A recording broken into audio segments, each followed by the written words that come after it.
Bishop Athanasius Schneider is arguing that Pope Francis has very ambiguous and also erroneous documents, and that either Pope Francis himself needs to retract them, or that his successor will need to retract the errors and ambiguities of Pope Francis. The next Pope, if Pope Francis will not do this before he leaves, then the next Pope should do rectifications and retractations of very ambiguous, erroneous documents and acts of the pontificate of Pope Francis.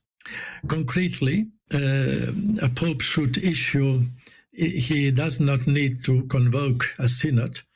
This is his first task, his own personal task as the Vicar of Christ. But here we need to ask, what would the outcome be if another pope comes back and says that his predecessor, Pope Francis, was teaching error in what Athanasius deems to be heresies in his magisterium?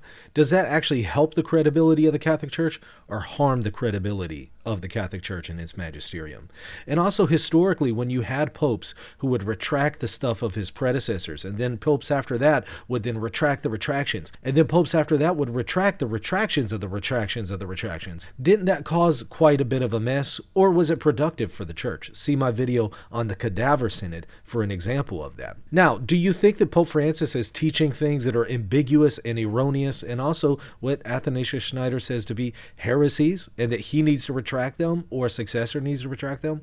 Or do you think that this would harm the credibility of the Church? Or do you think that Schneider is the one who is wrong and Pope Francis hasn't done anything of the sort? I want to hear from you. Put your answer in the comment section. Don't forget to hit that subscribe button too.